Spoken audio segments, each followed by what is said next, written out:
So, good afternoon, everyone.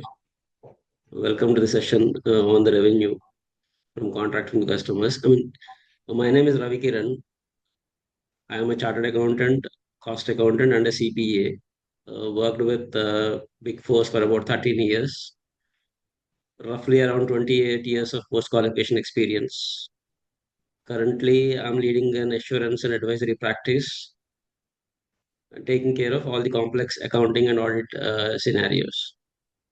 The reason for choosing this topic is to ensure that some of the easy topics but easily forgotten topics and which are very important because revenue being the one of the main reasons for fraud takes place in any organization. If you go back to the comment letters from SEC, revenue has been there in the top 10 for over 10 years now. It's one of the always present, omnipresent topic in any year. So we have chosen. We can go to the next slide.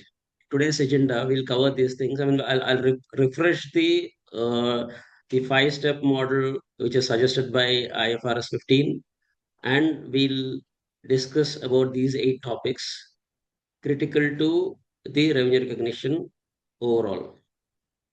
See, IFRS 15 is there for over 6 years. I think I don't know how many of you have worked on IAS 18. It has changed certain things. It has combined a couple of standards like IAS 18 and IAS 11 and brought into a five-step model which talks about revenue recognition. So the reason why we chose is as I said, we think these are the routine transactions, but some of them are complex. The way we discuss, once we discuss, we'll understand why these are complex and what are the things, the nitty-gritties we end up missing on a day-to-day thing because we know that it's simple. But at the end of the day, there are some complexities involved. We'll understand once we discuss each and every topic which is there in our agenda now. And it has a lot of impact as we all know, revenue being one of the main area in any financial statements which is susceptible to fraud. So just to refresh what IFRS 15 talks about as far as the recognition, it talks about these are the five elements which are a must in a revenue recognition criteria. So you have to have a contract. There has to be a performance obligation. Contract could be written or oral. I haven't come across an oral contract though. It's there as a written as an oral contract, but I haven't come across a oral contract because it's very difficult to substantiate it or prove it in the court of law, and it needs to be approved. The rights have to be properly uh, discussed in the contract. The payment terms have to be identified, and also there has to be a commercial substance. This is the contract, and there has to be a performance obligation. The second criteria is the performance obligation has to be identified. Performance obligation could be a service, a product. Within the service there are different obligations which are involved, and the criteria is it needs to be distinct, and it has to be distinct within the contract. I don't want to go in deep about all these things. We'll understand when we discuss the issues. The next step is determination of transaction price. One of the thing which we discuss is about variable consideration. We'll discuss it. We have to consider whether there are any variable considerations involved, whether there are any financing components which are there, which also we'll discuss in detail, and any non-cash consideration. If there is any non-cash consideration, how to value it, how to attribute a value to it, and also how much is the value of the overall contract. Okay, there's one. See, in between I'll try to bring back IAS 18 and how this is little bit different, and also if there is any differences in terms of US gap also, if at all, if there is any difference. The objective of IFRS 15 was to reduce the differences between US gap and IFRS. and I think 95 to 98% they have achieved that objective. So the fourth step is allocation of the transaction price. I mean, you have a total contract value, and there are about four performance obligations. You have to distribute this contract price into all the four performance obligations. Okay, there are different approaches which we'll discuss in one of the issues. And there's only one thing which is prominent in IFRS 15 is standalone selling prices is the concept which is brought in by the standard. The IAS 18 had a fair value concept. Okay, that is no longer there. And now the standalone selling prices concept has been brought in into through IFRS 15, which we'll discuss in detail in the course of during the course of this training. And fifth one is recognizing revenue. I mean, once the performance obligation is satisfied, again there are two ways. Over time, this is usually happens in the construction of contracts. That is where the IAS 11 recognition criteria, which is brought into IFRS 15, and point in time, mostly the IAS 18 thing. So there's one couple of things which we'll discuss over the course. The terms like probability, high probable, these are the things which we'll understand. But just remember one thing: probability under IFRS is roughly around anywhere above 50%, and probability has a different meaning in the US GAAP. It says around 75%. That's where some places under IFRS we use highly probable. Highly probable is something like 75 to 90%, somewhere around US GAAP criteria. Just remember these things. I mean, I'll reiterate again whenever the situation comes. So next we'll understand first of the issues which we're going to discuss today. That is when the standalone prices are unknown. See, we have seen under step 4, the transaction price needs to be allocated between various performance obligations by using SSP, the standalone selling price. So when the standalone selling price is not readily observable in the sense when it is not readily available, you're not selling it as a separate component, or there is no separate market for it. How do you do it? There are three approaches which the standard prescribes. One is the adjusted market assessment approach. The other one is expected cost plus margin approach. The third one is residual approach. See, first one is easy. I mean, you look at the market, you see a similar service which is being offered by competitors, and usually take the average and attribute the value to this particular thing. So, like the example says, the competitor is selling for about between 500 and 600.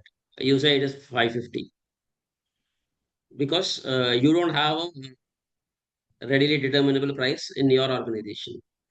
The second is expected cost plus margin. The expected cost plus margin talks about what is your cost and how much do you want. So you have a cost about 80,000. Okay, the end product is valued at X. The X, on the X you want to get a 40% margin. That's how the whole concept is. Like say 80,000 divided by zero point 0.6 or 60%. That will give you 133,000. So 133,000 on which 40% is your markup, and cost will come to 80,000.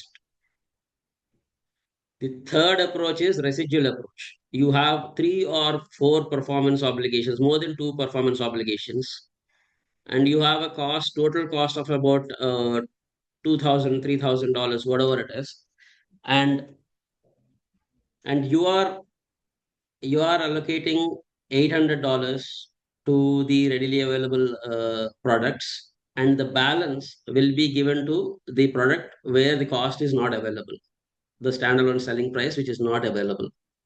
So bundling of the services is something like when there is a performance obligation, The question comes when there are about two or three services are performed in the same contract, whether each performance obligation becomes a different performance obligations, or two can be clubbed together and becomes one performance obligation. This is where the bundling of services comes into picture. This is mostly used in the services because products are distinguishable and easily monitored. Services are where some kind of a brainstorming is needed. So what will happen is when a non-distinct goods or services, and mostly in this case services, in a contract are combined into a single performance obligation, they're not separately identifiable from each other. I mean, so goods can be identifiable, but services slightly difficult. That's where this comes into picture. Okay, so what we have to do is we have to see whether two services or three services put together is one or different performance obligations. Two of the questions which are asked here is whether the each performance obligation capable of being distinct. That means on its own it can be performed or sold, and is it readily available? I mean, I'm providing you a service. Without the other service, with the existing resources available, can you get the benefit out of the service or product which I'm giving it to you? If that meets the second criteria, both have to be met here. So distinct with the within the context of the contract. I mean, if see, each service is different for a different organization. Within the organization, if this particular service is distinct, in in that case, it has to be separately recognized. Otherwise, both can be bundled. I'll take an example. You'll understand. When there is an ERP implementation is happening, say SAP implementation, which requires a significant customization, then the implementation is also considered as an integral part of the overall contract, and it will be bundled together and the revenue recognition happens at a same point. Say 1 million is the cost of SAP, and say 500,000 is the cost for the implementation. Based on the phase of completion, you'll recognize, say 50% is done, you'll recognize 1.5 million divided by 2, that's 750,000.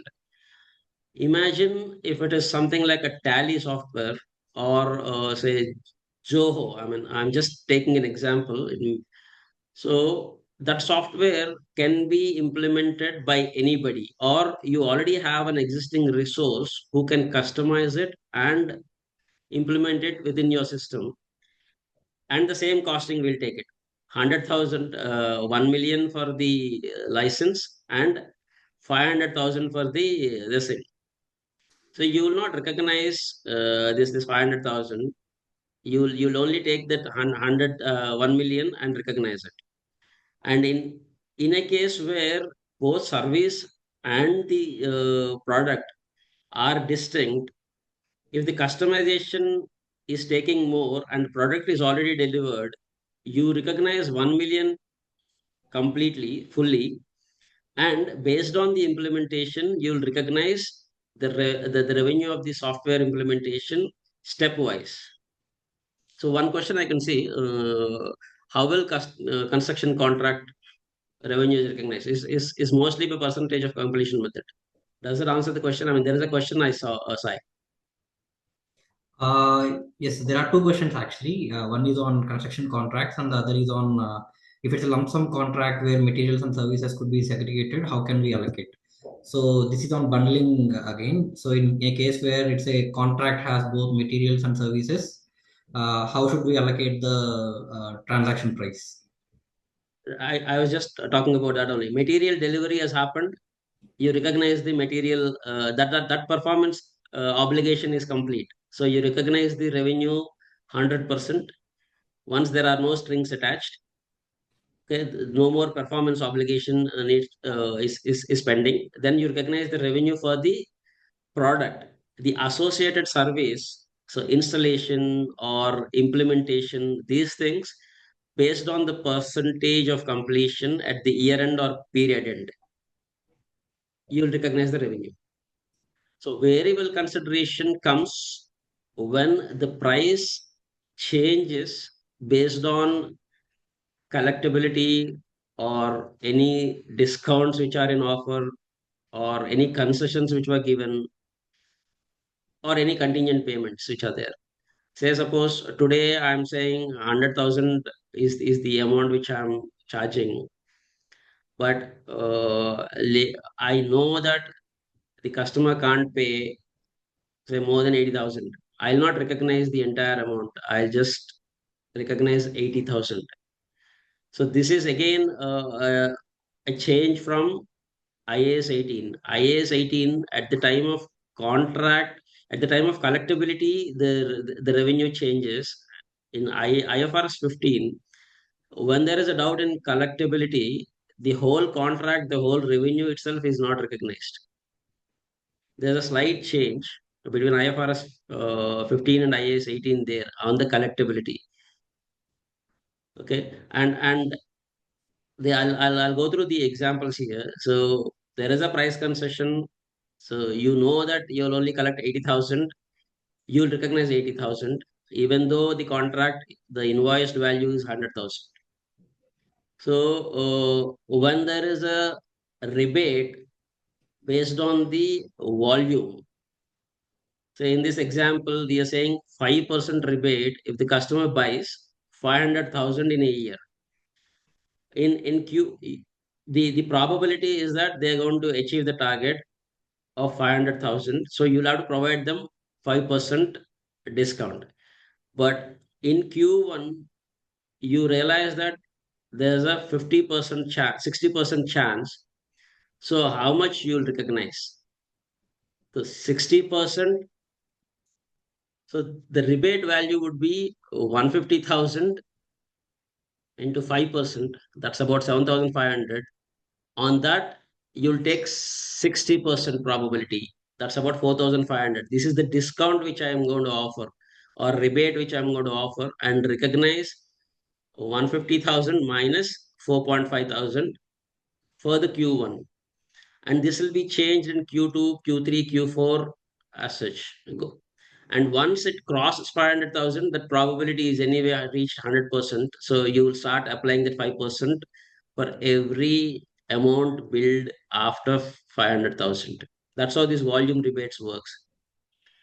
And on the performance bonuses, so you have a performance bonus for 200,000 if the 1 million contract meeting the deadline and there is a 74% likelihood. In this case, again, the probability threshold comes, you'll recognize 1 million plus 150,000. This is something which most of us will try to, I'll not say ignore, but we'll say it may not affect us. This is something which we'll come across mostly. I mean, uh, at the time of invoicing, if we know that the money will come after 2 years, it will become some kind of a financing component. And the other way around is when you have received an advance and the delivery is more than a year. I mean, here the important aspect is when the contract inception or performance obligations completion to the receipt of the amount. In both cases, either side, if there is a gap of more than 12 months, you will have to think about recognizing a financing component within this contract. The example, say January 1st, I have received an advance of 1 million, but the service is performed or performance obligation was completed on December 31st, 2026. So that's about 2 years. And the implicit interest rate, this is similar to the leases or any other implicit rate we come across. The rate is about 8%. I'll calculate the transaction price and arrive at present value of 857,000 and recognize as a liability in the books and start recognizing interest income in both the years. And in the end, the revenue of 857,000 and the remaining 140,000 goes to finance income. So the total 1 million is not my revenue from operations because I have cash with me for for 2 years, for which I have the interest income.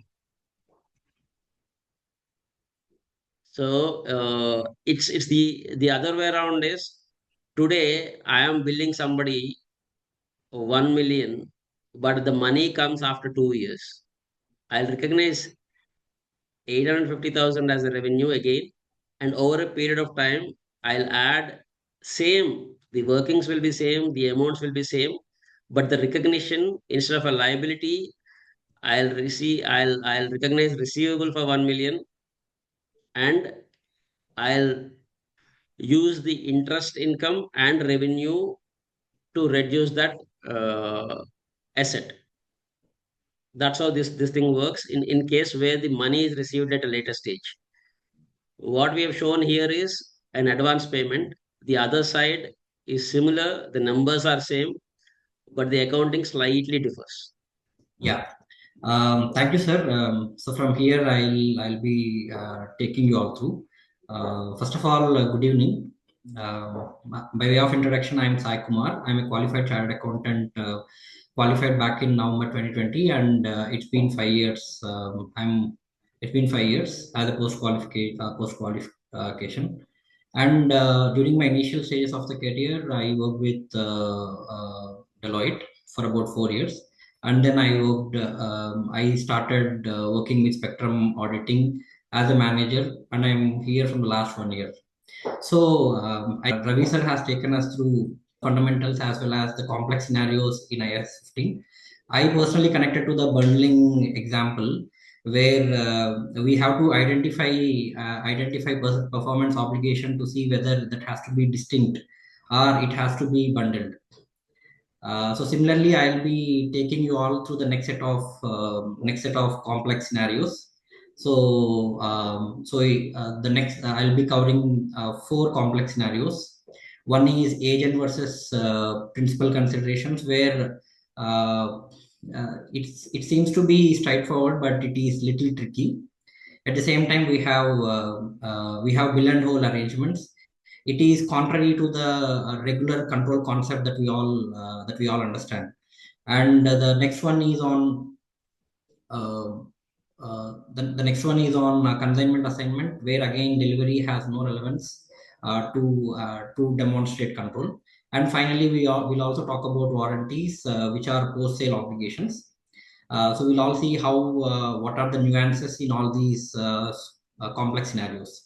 So starting with the first one, which is on agent versus principal considerations. So here understanding the classification when someone will be treated as agent and principal is important. So without proper understanding, if you misclassify it, so it will distort your financials. So when I say distort your financials, it will impact your P&L at least to an extent of 80 to 90% impact you can have. Maybe the bottom line or the profit remains the same in both the cases, but how you record revenue will differ in both these cases. So, let's understand uh, uh, in a transaction. So, how when will somebody will be called as an agent, and when will somebody will be considered as a principal? So here here what decides will someone be an agent or principal is the concept of control. So if the person is able to control the goods or services before we transfer it to the customer, then he is said to be called as a principal. If he is not able to control the transfer of goods or services, and he is acting as per the instructions from a supplier or his principal, then he'll be called as an agent. So now that we understood the control is the key, so now let's try to understand what all indicators that we can understand from the contract to see whether whether the respective person will become an agent or principal. So one of the primary indicators is that, so the person should have the primary responsibility to deliver the goods to customer. If he is having the primary responsibility to deliver the goods to the customer, then he'll be termed as principal. And at the same time, if he is bearing that inventory risk. So when I say inventory risk, so he bears the risk of obsolescence. He bears if something happens to goods during transit. So who is going to bear that risk? If he is going to bear it, then based on the shipping terms again, uh, uh, if he is going to bear that inventory risk, then he is said to be principal. If he is not going to bear that inventory risk, and the inventory risk is going to be bear by somebody else, then the entity is said to be acting as an agent. So similarly, one more indicator is that if that entity has the discretion or the option to set the prices or to influence or decide the prices, then also it will be termed as a principal. So these are the indicators which we can see in a transaction to confirm whether the entity falls under an agent or a principal list. So why this agent versus principal distinguishment is important? Because the principal will always recognize revenue on a gross basis. So when I say gross basis, so he has to recognize the whole sale value, and he has to recognize the whole purchase value in his profit and loss account. But whereas agent will be booking a revenue on a net basis, so that he'll not be booking sale amount and purchase amount. He'll be only booking the net amount as commission. So if you look at the financials, maybe if you book net or the gross, the profits are going to be the same, but it will impact your revenues and cost of goods sold to a larger extent. One such example for principal I could think of is a general trading entity. So when I say general trading entity, it has the whole responsibility where it buys the goods, holds the goods in its warehouse, and ultimately decide the prices to some extent. So this is a typical scenario which comes under principal category. And coming to agent status, we all generally see where sales happening through e-commerce platforms like your Amazon, like your Noon in UAE for that matter. So in all these cases, if you see, these are the platforms which acts as a bridge between your seller and buyer, and these platforms will not hold the risk of inventory loss.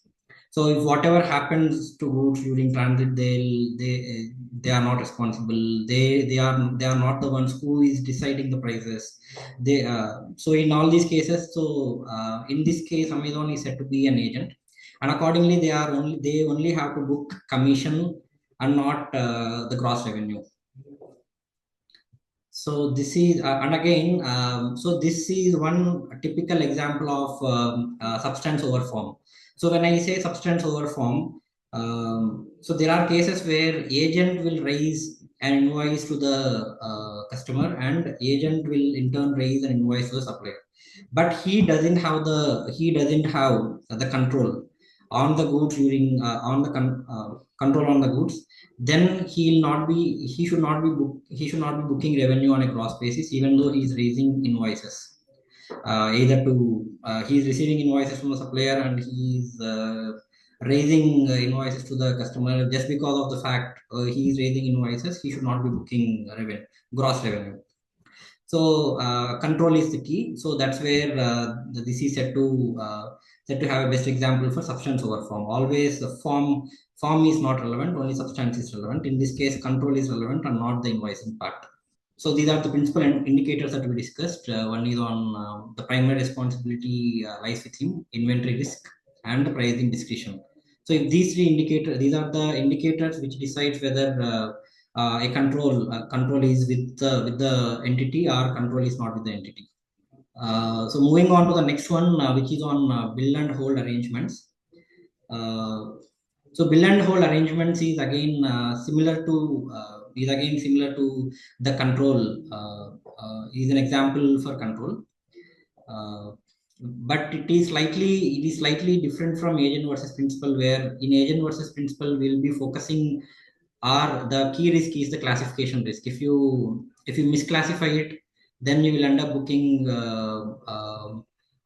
gross revenue in place of net revenue, and net revenue in place of gross revenue, which will distort the financials and misleads the users of financial statements.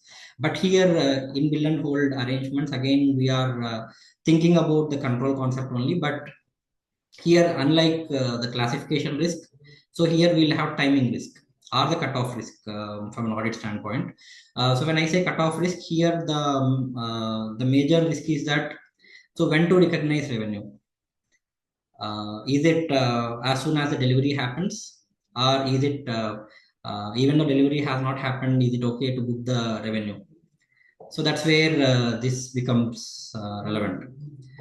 So basically, these bill and hold arrangements deals with the revenue recognition in case of goods are sold, but the goods are still with the seller.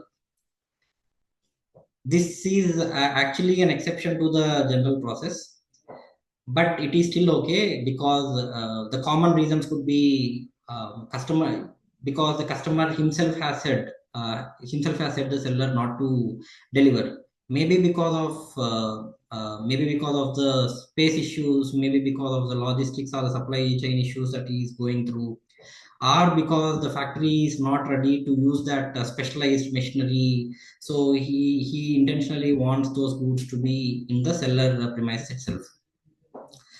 So in case of the preliminary requirement, if we see, so delivery is the trigger, or delivery is the point where we think the transfer of control happens, or it's the point where we are able to demonstrate the transfer of control. But in this special circumstance, even the goods are not delivered to the customer, it is still said to have the control is transferred, or transfer of control is demonstrated if we follow all these five conditions. These are cumulative conditions, are not or condition. So let's see all these five conditions in detail. So the first condition is that there should be a valid reason from the customer side.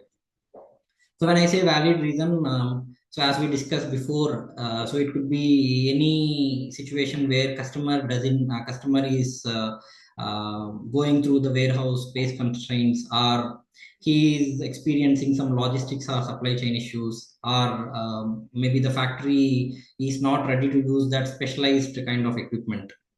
So this could be these all could be the possible reasons. And the second condition is that it should be ready for delivery, even though the goods are at the seller's premises.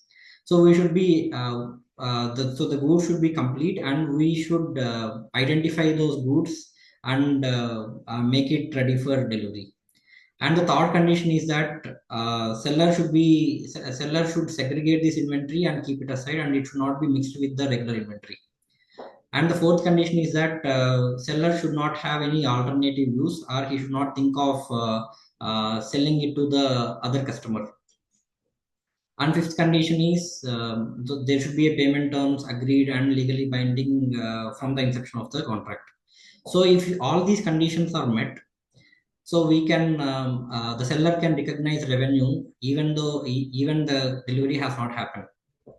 Again, if we see, this is also an example of substance over form, where delivery is not the only criteria, and control can be demonstrated even though the goods are lying at the seller premises.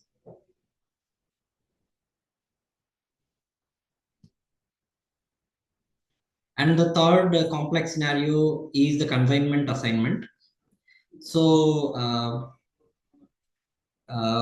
with with bill and hold arrangements, if we see, so the revenue is recognized even though the goods are not delivered to the end customer.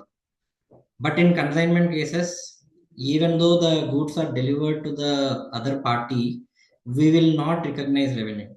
Again, the reason is simple. Again, the concept of control. So in bill and hold arrangements, revenue is recognized even though the delivery didn't happen. Let's flip the same situation. Uh, revenue will not be recognized even though the delivery happens. So that is what exactly happens in consignment assignments.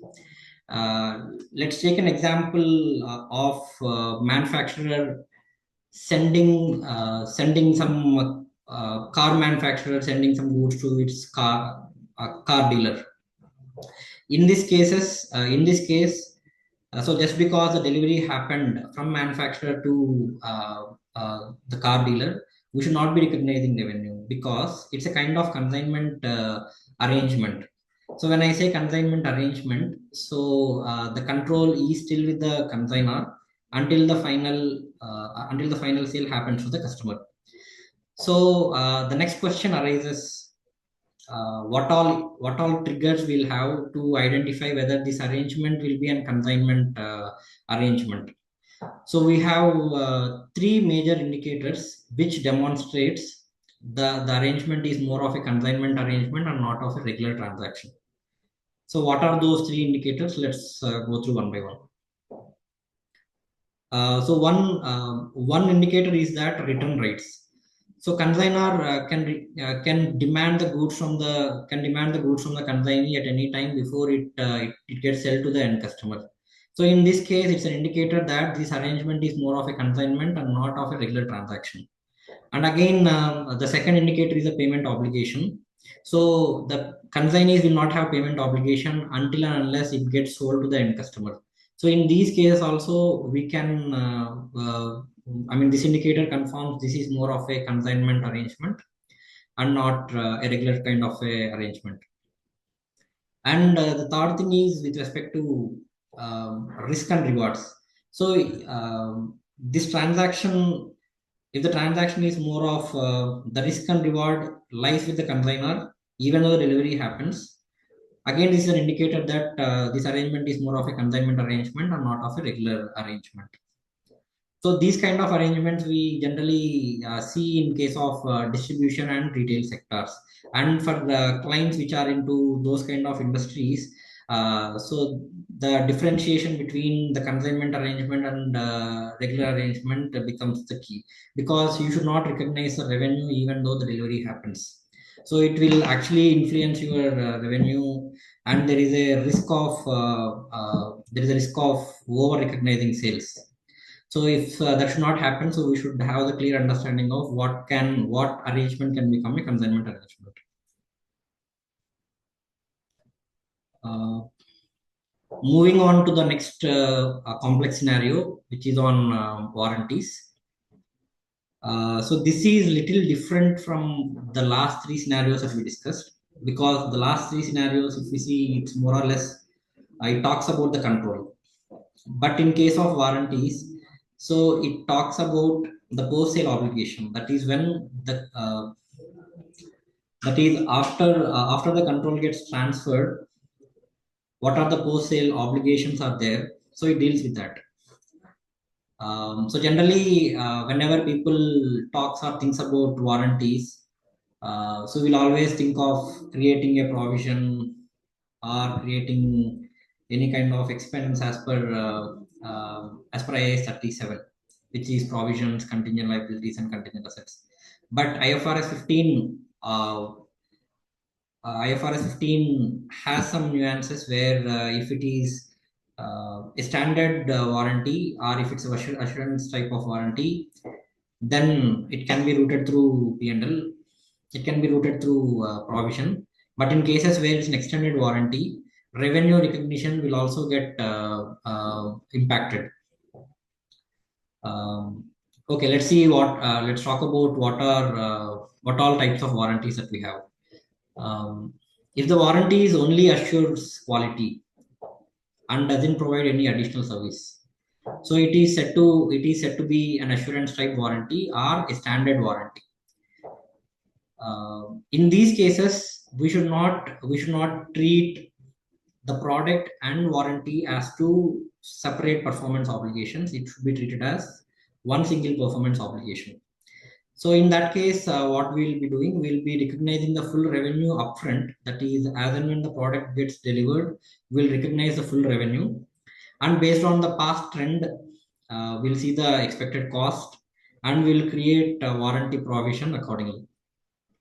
Will not give any impact to revenue for the warranty. This is the treatment suggested under assurance type of warranty. So moving on to the next kind of warranty, which is a service type warranty. So this warranty is different from assurance type because it, apart from assuring the quality, it also provides additional services. Maybe it can be a maintenance service, support service, or repairs beyond defects. Let's take an example where we bought a machinery along with an AMC maintenance contract for 2 years. So in this case, it not only, here it's not assuring the quality, but it assures the maintenance for that machinery for next 2 years. So this is an example of service type warranty. In these cases, we should see it as two performance obligations. One is purchase of plant and machinery will be treated as one performance obligation, and purchase of AMC will be treated as one performance obligation.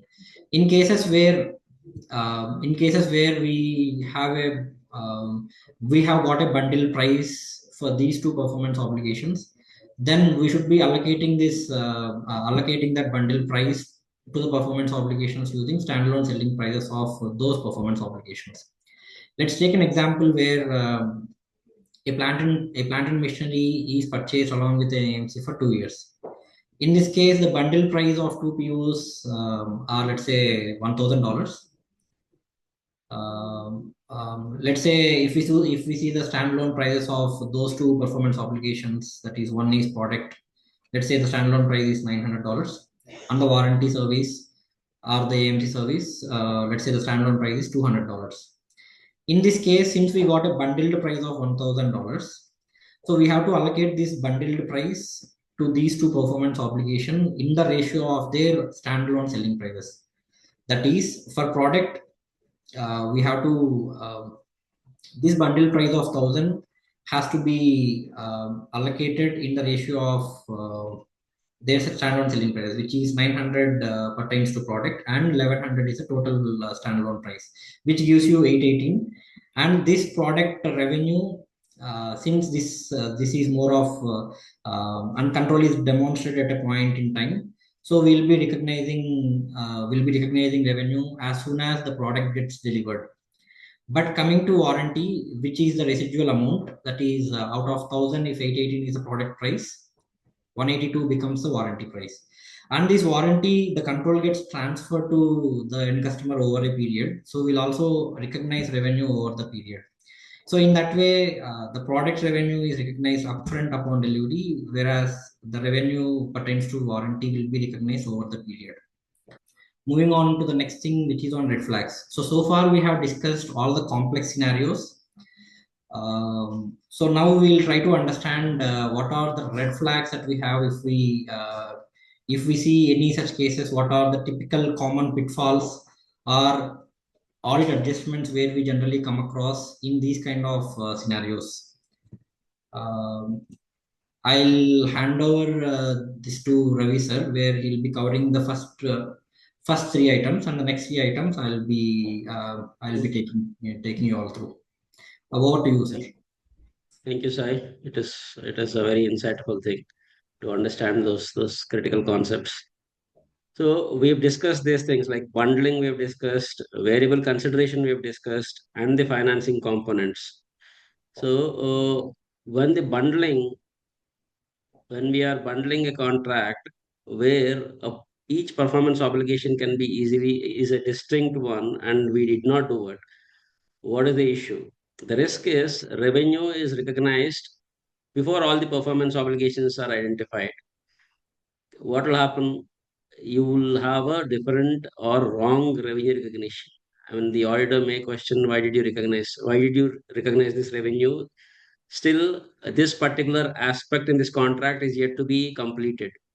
But what we have done is, based on the total contract value, we have attributed, say, suppose 50% is complete, we have recognized 50% of revenue, but in when you go deep down, there are certain obligations which are not 50% complete, which are less than 50%. So that's where the issue comes. We may overstate a revenue. Understating a revenue is also an issue, but the question comes when we start overstating a revenue. Both are wrongs and mistakes. So what we can do is we have to document each obligation and allocate the price in the way we have discussed a while ago, and document properly so that, I mean, if somebody wants to verify it, they know what exactly how the value is determined. So next one is a variable consideration. You have a discount, you know that there is a collectability issue, but still you have recognized the complete 100% of the revenue. That's again a red flag, an issue where auditor may question you.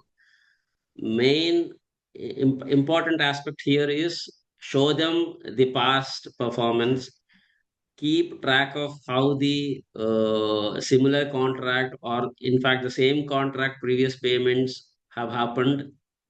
If there are no discounts, that's fine. If there are discounts, we'll have to justify. Otherwise, the discounted revenue or variable consideration which we spoke about, or the term which being used, has to be applied. So the key is documentation here. Whatever we want to substantiate, we'll have to keep a proof so that for ourselves the accounting is proper, and for the auditors to make them happy or satisfied. The third aspect is about financing component. So, like we have discussed, the amount is about 1 million, but you're receiving it after 2 years. Time value of money, the total revenue is not 1 million, it's less than 1 million, it's about $850,000 or something we have seen. So, the question comes is either it is a revenue or a finance income. How does it matter? It matters in certain aspects wherein whether the income is coming from the operations or financing or any other aspects. That's where the issue is categorization of revenue. So we'll have to ensure that, see, if it is within 1 year, that's fine. If it is close to a year, that's fine. If it is 12 months, 14 months, still we can substantiate. But the moment there is a practice from a particular customer or an industry practice or a regional practice that a revenue is only collected after, say, 15 months, 18 months, you start accounting for the finance component also separately. So you can take up the next thing, Sai. Sure. Um, so the other common pitfall where we generally gets misled is the cases where the point in time or overtime performance obligations are there. So so the point in time or the overtime performance obligations is completely dependent upon the way the control gets transferred. If the control gets transferred over a period, then we have to also recognize revenue over the period. If the control gets transferred at a point in time, we should also be recognizing revenue at a point in time. So these are the, I mean, based on this, we should start recognizing revenue. If it is applied otherwise, then it will mislead your financials, and there will be a risk of under or over recognizing of revenue. And the other common pitfall where generally we see issues are that the principal versus agent misclassification.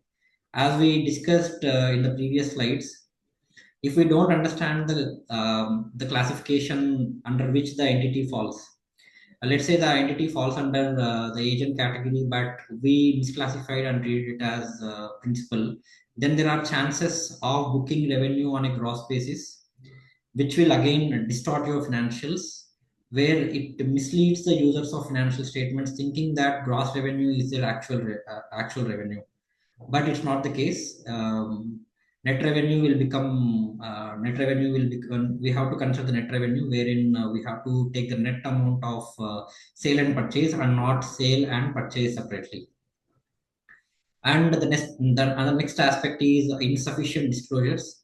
Wherever we have critical judgments, so we should be disclosing that in the financial statements, and we should also, if there are multiple streams of revenue involved, we should try to disaggregate those revenues and make the necessary disclosures in the financial statements. Moving on to the next thing, which is on typical audit adjustments.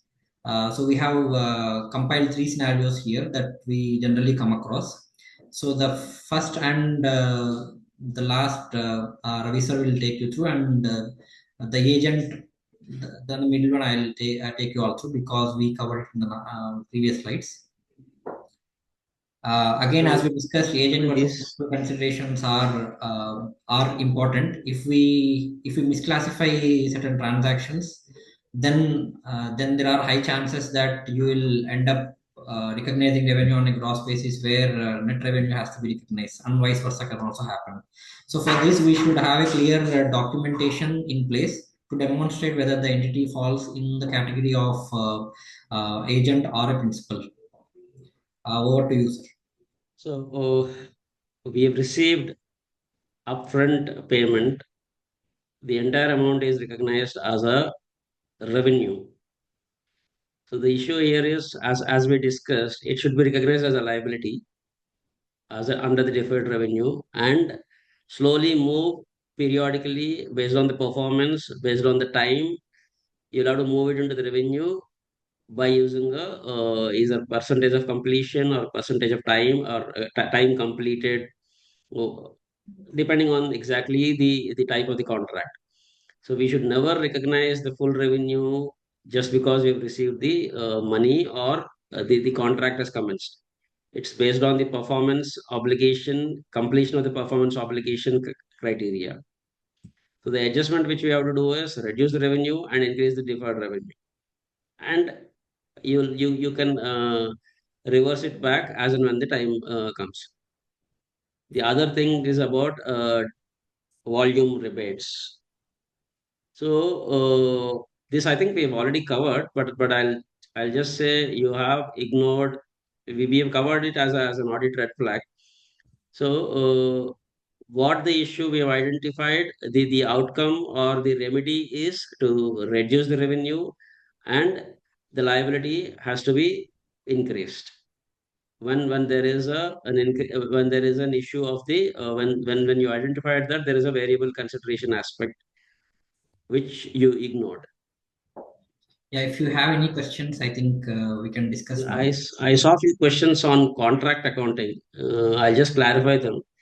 See, the question is, how do you account for contract accounting? Is the five-step applicable? Yes, the five-step is applicable for any revenue recognition, even if it is a contract accounting. Contract accounting, you'll have a you the step is you'll identify the contract.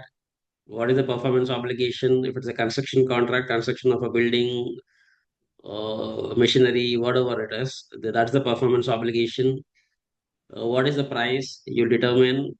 You will allocate the contract price between the various performance obligations, and we'll see if it can be bundled into a single or a distinct, or a separate performance obligation. And the recognition of revenue happens as and when the delivery or uh, performance obligation conditions are met, satisfied.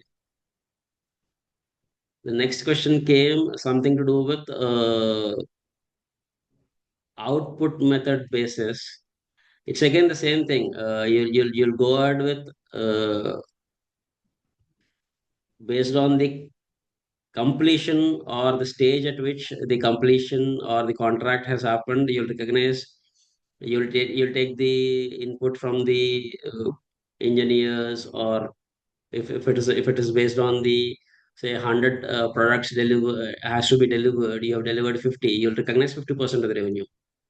But these things vary based on the contract to contract, and specific contract terms and conditions have to be properly understood, and based on that only we can comment on whether what is the right amount of revenue. The approach is no doubt that we'll have to follow all the principles, five-step approach for any revenue recognition, be it construction of contract. As I said, IAS 11 used to be the go-to place for construction of contracts. Now it is part of IFRS 15. There is another question which I can think of is about CAF and FOB.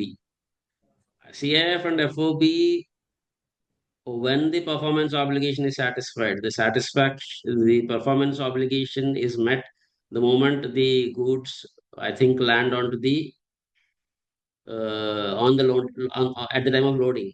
Usually, the risk and rewards transfer to the buyer from the seller.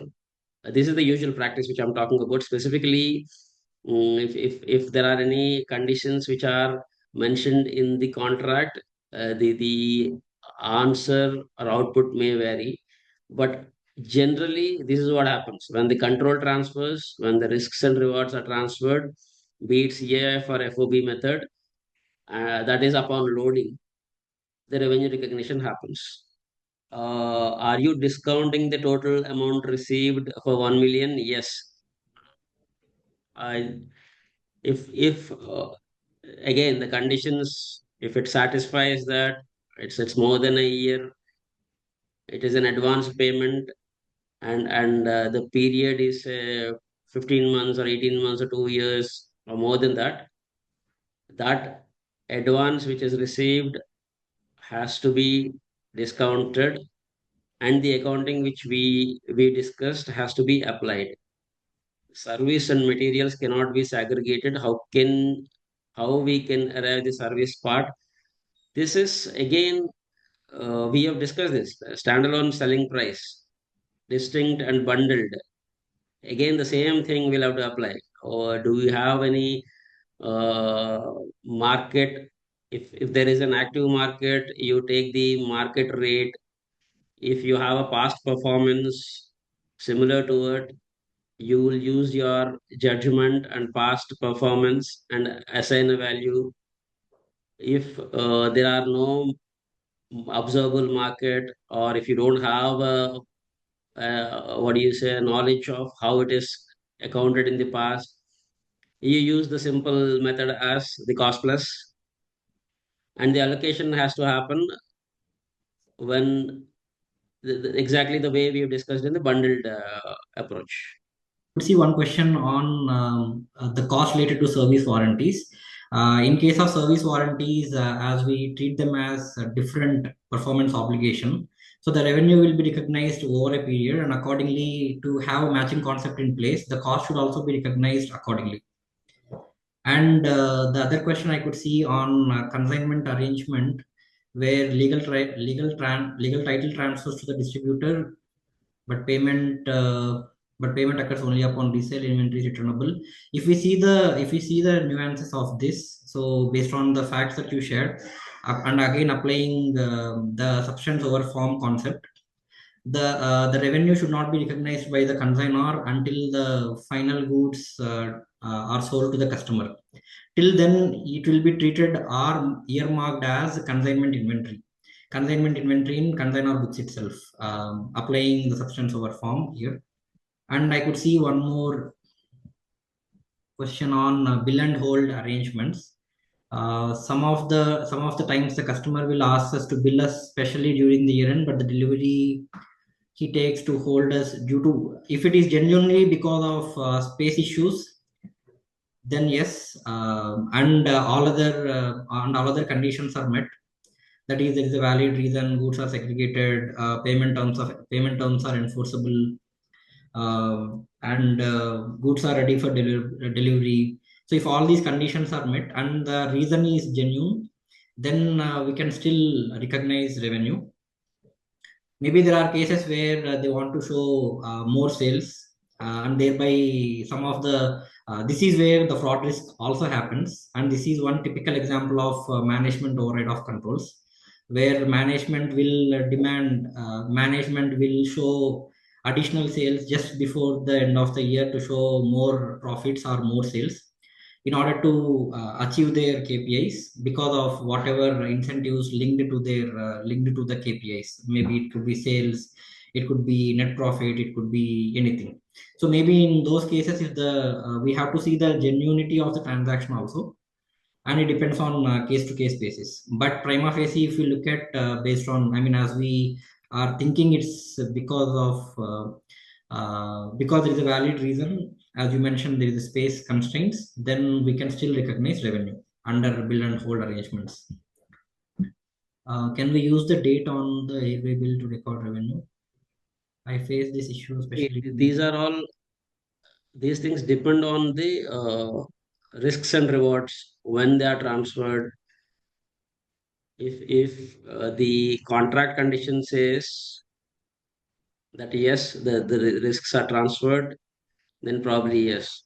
Otherwise, it's as I said. See, no revenue recognition is black and white.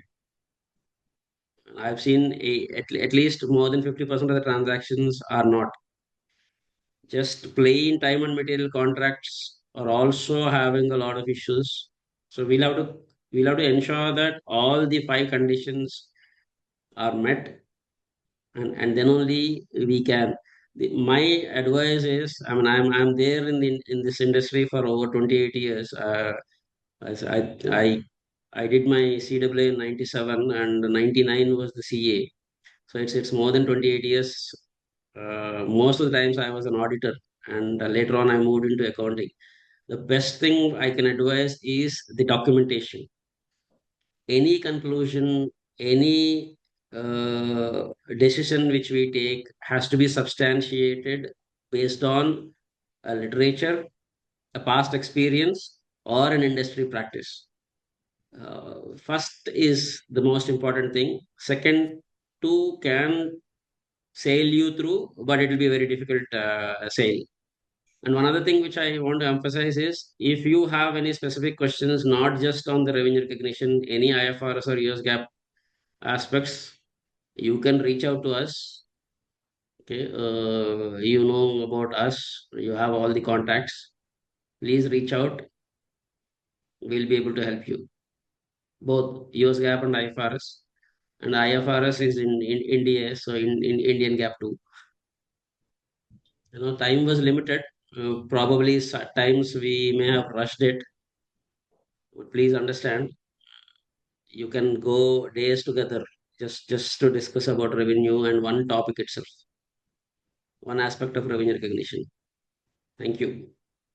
Thank you all once again for I'll see you joining. again in the future with a different topic. Yeah, thank you all once again for joining. Have a great day. If you have any further questions, you can reach out to us based on the contact details displayed in the earlier slide. Thank you so much for joining. Thank you, sir. Thank you, sir, for Thank you, Sai.